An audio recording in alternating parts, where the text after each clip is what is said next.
Hello and welcome to Foreign Policy Focus. This is episode 83 and I am the show's host, Kyle. In today's show, I'm going to be covering Trump's Afghanistan war speech. We have Donald Trump making his kind of first official plan on what's going to be happening with the Afghan war and how his plan is going to be different than Obama's. With this speech, I think it's kind of officially Trump taking over as being responsible and taking ownership of the Afghan war. It's no longer going to be the Obama strategy. This will be the official Trump strategy, and Trump, will stake his reputation on what happens here. So if this is something that you or anybody else is interested in, please take a couple minutes and go to foreignpolicyfocus.libsyn.com or Kyle's Files on Facebook and share the show. Sharing the show makes a huge difference, and I appreciate everybody who could take the time to do that for me. Alright, so with that, let's get into it. The first thing I want to mention is I'm going to go right in order of how the speech went. As usual, Trump kind of talks in circles. He comes back to certain points and touches on them later, rather than trying to group it all up by subject, because it would be very difficult the way Trump jumps around. And also, I think it's kind of important to how Trump's speech jumps around like this. I'm going to go in order that Trump kept it for his speech. So I actually caught this on CBS News, and one of the things I found really interesting was that Trump was giving this speech at Fort Bragg, which I believe is in North or South Carolina, and the CBS was actually out on special assignment that day. They weren't hosting their evening news program from their typical studios. They were out and about, and rather than being at Fort Bragg where Trump was about to announce the next segment into the longest war in American history, you think a very important and newsworthy topic, CBS was busy in the middle of nowhere covering a eclipse 8 or so hours after it happened. And so it just seems, right off the top, one of the things that I think is important, and just to how we got here, right, to where we are today with Afghanistan, where you have the Taliban controlling about half of the country at night and nearly as much as that during the day. It's because it's not prioritized in our media. It's because to our media, an eclipse is more important than a war. Nobody is going to die from the eclipse, but thousands of people, or tens of thousands of Afghanis,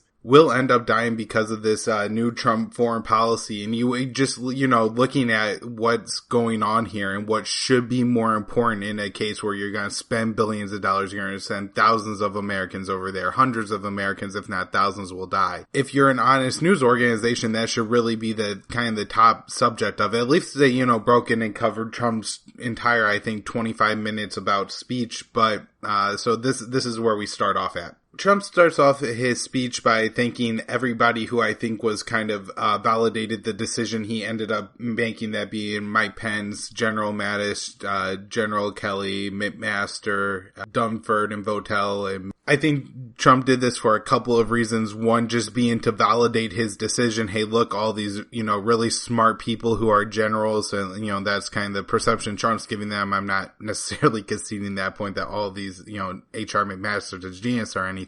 But I think this is, Trump trying to qualify everything he's going to say by saying that not only are these my words, these are the words of these other people, really making, trying to make an argument from authority here and, just build up his argument on the start. Then he goes into glorifying the military. He gives a speech in front of a bunch of U.S. military men, and they look like just, not officers or anything, just privates, general, infantry soldiers. He tells them how important they are and how what they're doing is so noble and worthy, never actually evaluating the morality or the nobility of the mission itself, just saying that, no matter what the military does, it's going to be noble and great. And this is one of the things that I think that everybody needs to call into question. Just because somebody holds a certain job, such as, police officer or, member of the military, that doesn't necessarily mean everything they do is correct. And that doesn't mean that you're necessarily condemning them and saying that these are terrible people either. I'm not trying to say that all these troops are, either idiots or immoral or anything like that. Just that,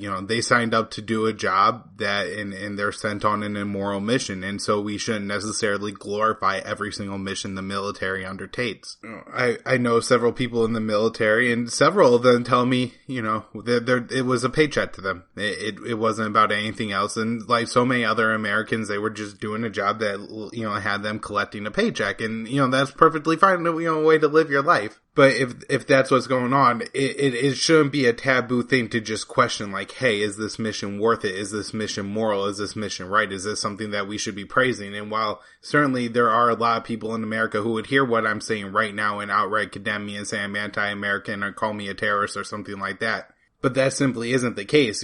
Just look at this objectively and say, is this the right thing to do? That should never be something that you can't, you always have to be able to look at a situation rationally. If you can't look at a situation rationally, you can only evaluate it on emotion, then you're probably going to end up making wrong decisions. If Trump decided to start a war tomorrow with China for absolutely no reason, just woke up in the morning, decide I'm going to start a war with China, and then went and sent 100,000 Americans over to the seas, over to the coast of China to try to invade the mainland, and all of them died, would you then say, oh wow, that, mission was so noble and worthy and everything they did there was great? And it's simply not. I mean, it's a shame that, all these people died for such a terrible reason, but that doesn't mean that that reason means everything. Trump then glorified dead military members, something he will do several times, talking about the people who paid the ultimate sacrifice or those who served and are now deceased. This time he uses the word immortality, that they have achieved immortality by going to die. And look, you have to evaluate it on, the nobility of the actions. I'm sure there are times in history where military members of, several different armies did something absolutely heroic and noble. Maybe they defended a town or a city from a group of invaders, and that group of invaders would have no doubt, killed and raped and, enslaved every single person in that town. And good for the people who are brave enough to go and fight, and we should absolutely remember those people as doing something worthy. However, you always have to evaluate the mission. You just can't evaluate the job, and that's what Trump is trying to do. He's trying to set it up that anybody who disagrees with this is saying that people who believe in who believe in a job or a cause or a country or an ideology, whatever causes them to join the American military enough, that they're willing to die for it, that you automatically have to say, well, that's uplifting a high cause. However, if you look at maybe what the Germans were doing in World War II, there are hundreds of thousands, if not millions of Germans who went and died in that war, and they were not fighting for a noble or good cause. And so just simply dying on a battlefield doesn't make your cause noble. Trump then moves in and starts talking about military diversity, saying how we have black people, white people. I don't know if he mentioned gay people or not, but kind of saying that, everybody here serves together. They all get along. They're all brothers and sisters. And then moves into talking about kind of how important it is that the country is united because of war. He wants to say that because these men are going and serving and they're doing this excellent cause, that the entire country owes it to these men and women, that when they come home, that there's a cohesive and unified country, and that we all have to kind of accept whatever Trump says, I guess, at this point, because there's a war on.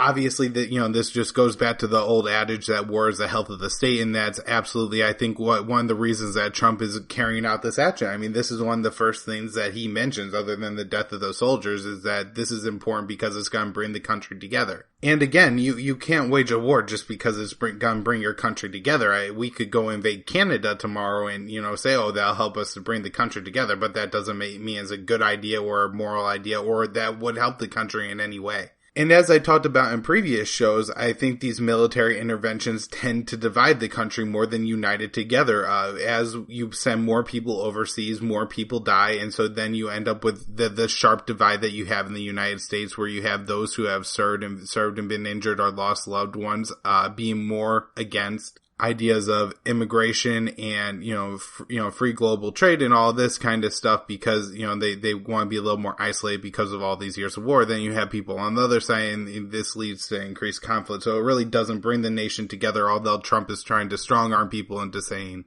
we all have to come together because we have this war on. Trump has a couple of collectivist type lines in this. He says, wounds on a single member are wounds on all, and we will always win. And, these are kind of, one, not good because, like I said, kind of the collectivist mentality. So long as one Afghan kills one American, then all Americans have to, be at war with all Afghans.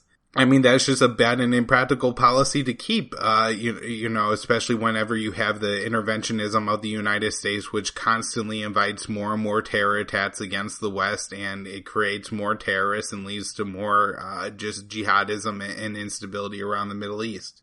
And so for that reason, again, Trump making a mistake. Trump then kind of makes this concession that he shares the frustration because the current foreign policy has, not worked well for so many for so long. We've wasted a lot of money and lives trying to rebuild other countries, and says that America's not going to nation build anymore. Trump does this, really tricky thing throughout his speech. He keeps saying we're not going to nation build, but at the same time saying that, we need to help the Afghan government become stable and be able to maintain their own country. So he wants to build a nation out of Afghanistan, but he's not going to build a nation out of Afghanistan. Trump then says that his instincts were actually to pull out of Afghanistan, and that his original plan, I guess, coming into office was that he was, wanting to leave the country, but that he has studied the situation from every angle and realized that he can't pull out. Now, based on everything I've read about our great president, Donald Trump, I don't think that he studied this from every angle. I think he listened to people around him talk about it from every angle, but that certainly didn't present every angle. I mean, the two different angles in this situation were McMaster and the rest of the generals, plus probably Mike Pence, trying to push this idea that the United States needs to put 5,000 or so more troops in Afghanistan, loosen rules of engagement and stuff like this in order to win the war and force the Taliban to the table. Versus the Bannon type plan was, take all the minerals and hire air prince to defend the mine companies and all this kind of stuff. So certainly you didn't get a non-interventionist approach. I don't think he read Scott Horton's new book or anything like that, explaining how a non-interventionist approach and how we got into this mess in the first place would actually net better results than the plan that Donald Trump ends up proposing. Trump then goes back to glorify the military members, and I think he does this typically after he makes arguments that are a little weak or light on logic, like the previous one was, saying that he studied it from all angles, because obviously he didn't. And he says that we must seek an outcome worthy of the sacrifices made by the United States in Afghanistan, and invokes the ideas of lives lost and money spent. So one thing that you learn about as you get older and learn about finance and stuff, and that is the idea of kind of sunk costs, meaning that once something is spent, it's spent, and that doesn't necessarily justify spending more money on it. And so when you look at the situation in Afghanistan, where the U.S. has already spent, I believe, close to, if not over, $1 trillion, just because you spent that $1 trillion doesn't make it a good investment to spend another $1 trillion in Afghanistan. In fact, that should kind of be a sign that said, hey, you could spend $1 trillion in Afghanistan and still not net a good result. When it comes to analyzing lives lost, the argument sounds a lot more callous, but if you look at it from the standpoint of, we could either send another 2,200 U.S. soldiers over to Afghanistan to die, or we could, mourn the death of our over 2,200 service members who have already died in Afghanistan. And while, we don't have to glorify the cause they died for, we could certainly say that, they believe they were fighting for a good cause and fighting for their country, and there's no reason we have to condemn them for that. He then says that these people deserve to win, that the U.S. military members in the crowd deserve to win, that all the dead, who have fought and died for it deserve to win. And this is ideological, right? Like, I guess, everybody in America would like America to just be able to win. I mean, if America could have won originally and installed the kind of government in Iraq and Afghanistan that they so promised, that, we would come in, we would kill Al-Qaeda, we would kill the bad Taliban people, and then all the women would throw off their burqas and everybody throw on blue jeans and, have a great life in Afghanistan just like we have in America. That would be a good thing, but just because you deserve to win doesn't mean that you're gonna win. That doesn't mean that the outcome that you desire, the end goal that you want, what you're striving for, it doesn't mean that it's possible, and it's very childish to think it is. One of the things that Trump previously invoked when he was talking about, how his instinct changed from, wanting to withdraw to ending up staying, is that, once you sit behind the desk in the Oval Office, suddenly things get more real, and then you have to reevaluate your decisions.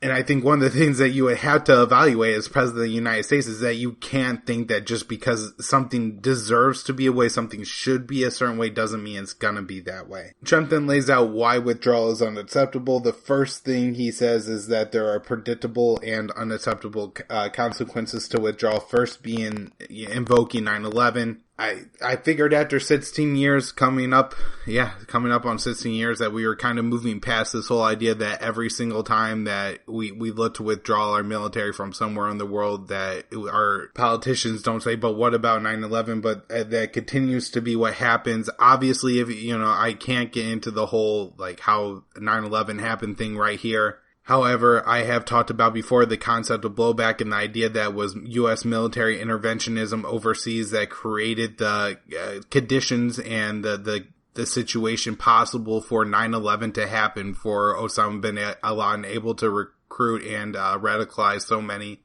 different men that they were willing to, hijack planes and fly them into buildings. If you look at some of the things that the actual hijacker said, it was massacres of civilians. It was the Israeli treatment of the Palestinians. It was Madeleine Albright and Bill Clinton's war against the children of Iraq, which killed 500,000. It was the continued occupation of the Arabian Peninsula by the U.S. soldiers. It wasn't that they were Islamic. It wasn't that Afghanistan was lawless. It was that America and its allies carried out actions overseas that ended up in the result of a lot of innocent people and created a lot of unnecessary pain or suffering for the people in the Muslim world, and that led some of those people to going pretty much crazy and crashing planes into buildings. Next, I think Trump makes one of his few, just patently outright false statements. He says that ISIS and Al-Qaeda will fill the void if we leave. I don't necessarily know if this is true. In fact, I think if the U.S. leaves, pretty quickly, the Afghan government will fall to the Taliban. If the Taliban are able to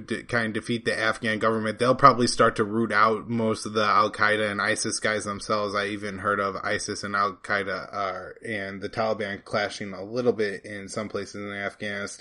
Also, it does seem like in Afghanistan, a lot of the ISIS people are more just disenfranchised with the Taliban movement, and so if the Taliban are able to consolidate power, they'll probably be able to bring some of those factions back. He then cites Iraq as an example, and this is going to be probably the most annoying thing for the rest of my life when discussing foreign policy issues, is that they will always go back to Afghanistan and say, look, we tried to withdraw, we did in Afghanistan, look what happened. Of course, there is going to always be this kind of reaction that occurs when you withdraw from a situation. I don't think as a non-interventionist that we have to hide from the fact that sometimes that things will get worse whenever you withdraw. And that situation may be different, where if the U.S. withdrew support for Saudi Arabia and Yemen, I think you would see a relatively mild, if any kind of, negative correction, where in Afghanistan it's going to be more bloody and more worse, as the Taliban will likely be able to run rampant over the Afghani government if the United States quits subsidizing them to the tune of, I think, $80 billion in weapons so far to the Afghani security forces.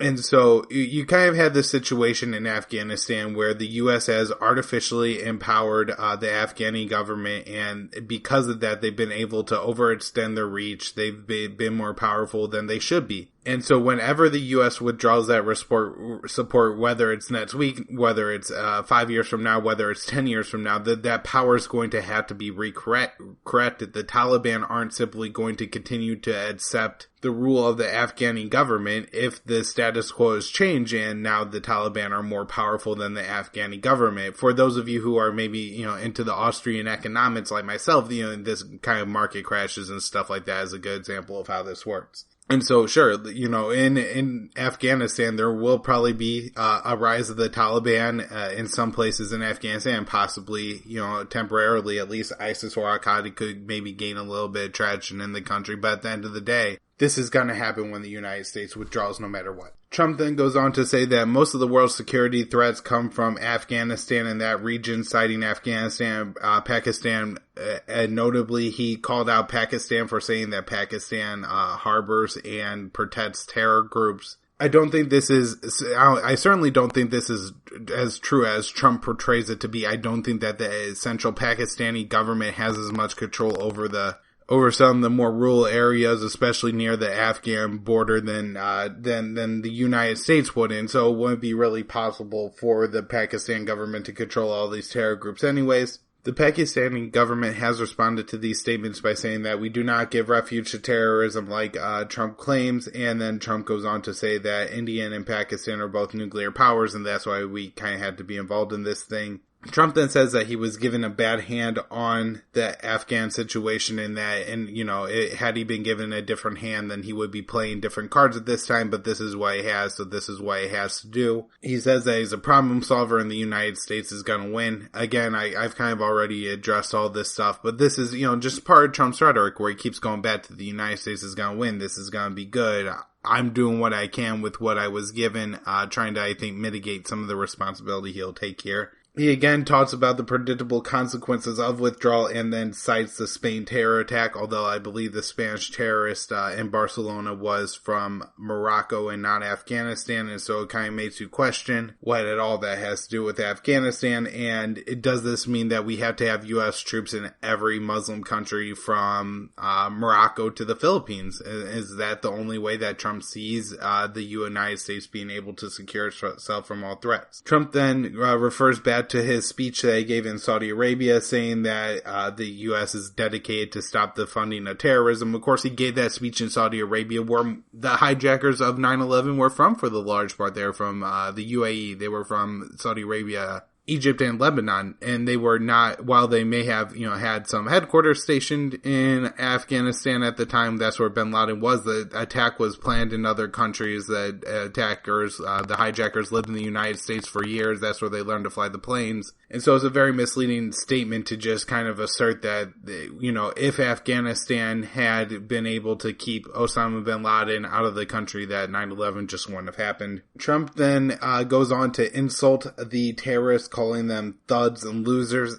I don't have a problem with it. Obviously, I don't like the terrorists, and killing civilians is always a bad thing no matter what side you're on. And as much as I condemn the United States doing it, absolutely condemn the terrorists doing it too. I think that's obvious that everybody does. But calling them thugs and losers and all these names, just, again, such a childish thing to do. Obviously, the President of the United States, especially President Donald Trump, doesn't need to come out and call the terrorist names. We all know that Trump doesn't like the terrorists. Trump then said, we're going to break the terrorists, we're going to stop them from crossing borders, and we're going to defeat them.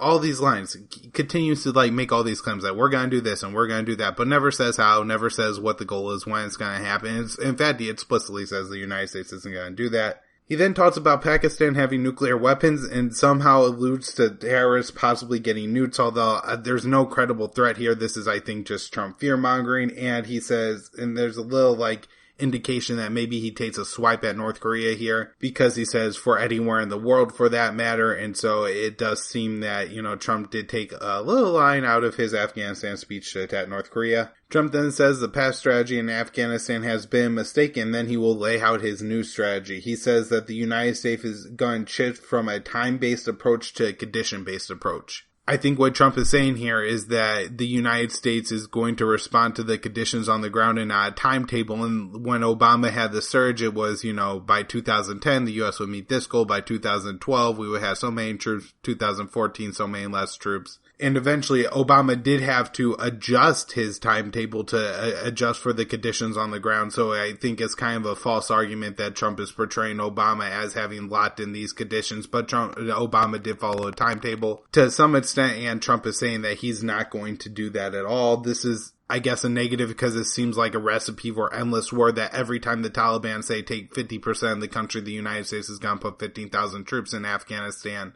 It's just a recipe for this war to go on forever. He said he will not talk about troop levels or timetables. He said that I will not say when the United States is going to attack, but we're going to attack. And just, I think, letting the American people know you're not going to know anything about our foreign policy, but I'm going to say we're winning. And it, I don't even know what the goals are, but the goals are the goals and we're going to win the goals. He then says America is going to use all parts of its power, economic, political, and military, pretending like the United States hasn't been doing this for years. Obviously, we've roped all of our NATO allies into fighting with us in Afghanistan. We've put political pressure on the Afghani government. We poured billions of dollars, if not over $1 trillion into Afghanistan in an attempt to change the country. We've, used all these pressures to try to get Afghanistan the way we want. Trump is portraying it as we haven't done this. That way his strategy seems new or unique. Trump then says the U.S. will continue to support the Afghani military and kind of lays out the conditions as so long as this is advantageous for the United States, and says this several times. But the point is that Trump plans to continue to support the Afghani military.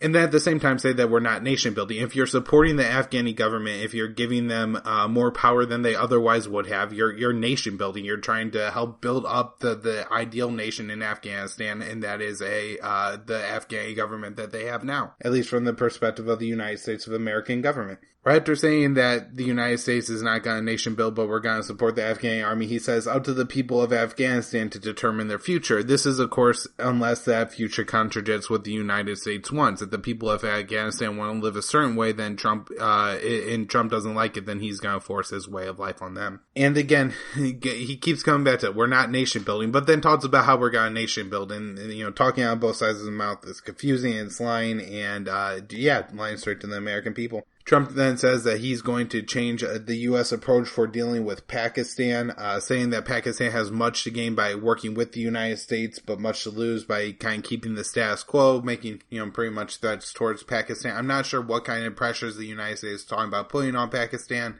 but Trump did allude to maybe some economic sanctions and withdrawal of military and economic aid to Pakistan if Pakistan doesn't act the way the United States wants it. Again, this is kind of Trump, while saying that we're going to give these countries all the freedom to act the way they want, not actually upholding that and just try to force them to act the way we want them to. He points out that the United States has been giving Pakistan billions and billions of dollars, and I largely disagree with most foreign aid, so, not going to critique Trump on this point at all. He then points out how Pakistan doing what the United States wants it will help Pakistan, and this may not be the case for, the people of Pakistan. It probably isn't doing whatever the United States wants. And even if it is, it may not be possible for the Pakistani government to do. Like, I think Pakistan is a pretty loosely controlled country. There's a lot of open revolutions and revolutionary groups in that country looking to create separate states. Trump then said the U.S. will develop a better relationship with India, and that India is going to give more economic development and assistance to Afghanistan. He didn't say anything maybe about India putting more pressure on Pakistan, which is a good thing. That would be very concerning, but we gotta kind of make sure that Trump doesn't try to take that line. India is Pakistan's neighbor, and they do have a kind of ongoing conflict and hatred between the two countries. The last kind of thing that Trump points out that's gonna be different is that he's gonna lift restrictions on rules of engagement. He says this is gonna help make the U.S. mission more clear, but again, never describes what the U.S. mission actually is. And says that, no place in the world is beyond American might, and that America could control any place, anywhere in the world to ensure the safety of the American civilians. We're seeing this right now in Mosul and Raqqa, where the United States is essentially just kind of wiping out the cities and dropping bombs everywhere, killing tens, if not hundreds of civilians in order to hit just a few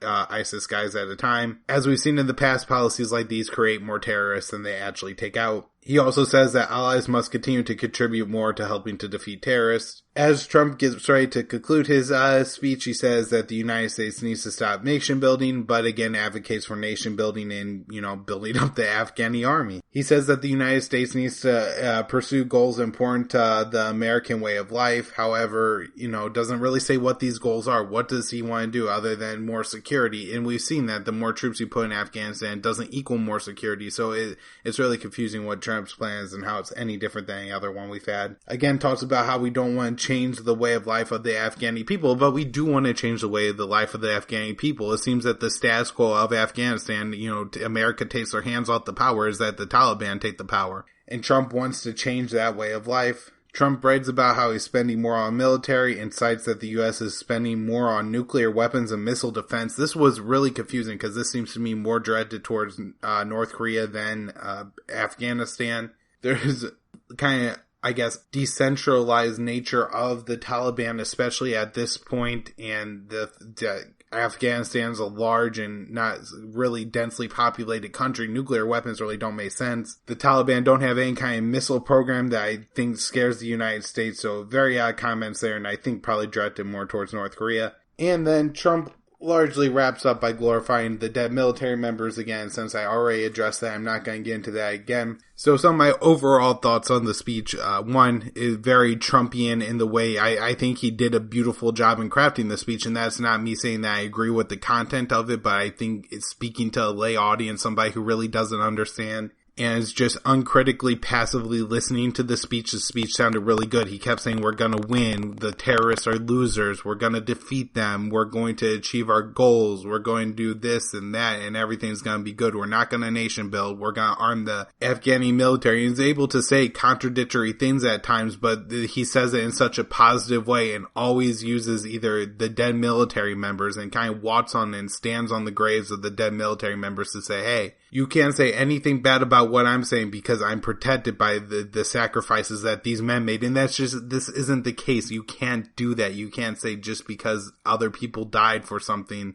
that we could send more people to die for that in perpetuity and that their mission is therefore justified, and you can't even criticize that mission. I think this is also Donald Trump taking complete ownership of the Afghan war. He is now saying that this is my plan. I'm going to solve the problem. I'm going to fix it. I'm a problem solver. And even though he, kind of throws in there, I was dealt a bad hand, in large part, he says that I'm going to fix the situation there. And so, you own the war now, President Trump, and it is going to be a very bloody stain on your legacy. Last thing I'd like to mention, and, the show's already running long, so I won't spend too much time on it, is just the media response to this. Every day, all day, the U.S. media, especially the left-wing media, is just constantly criticizing Trump for every little thing he does. And while some of those things obviously deserve criticism, and I'm not going to get in split hairs on which one should be and it shouldn't be, the only time that Trump ever receives praise from these people is when he's advocating for war, whether it was when he bombed Assad in Syria or, now giving this speech. Suddenly, all these people at CNN and MSNBC are like, oh, this is President Trump. This is Trump doing the right thing.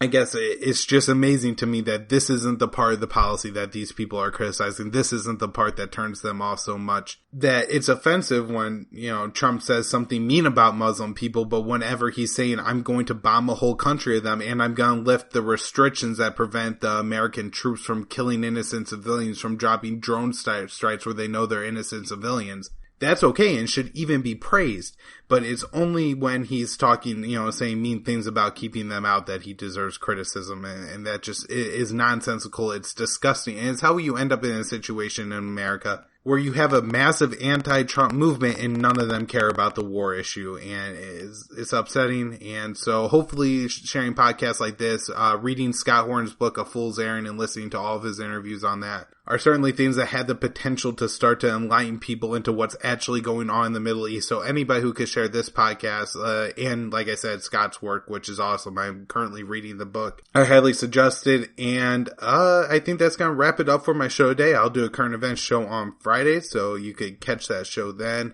The website for the podcast is foreignpolicyfocus.libsyn.com. The Facebook page is Kyle's Files. There's a private Facebook group, Foreign Policy Focus. My website is kylesfilesblog.com. You can find my daily news roundups at thelibertarianinstitute.org, and you can follow me on Twitter at KYAAALE.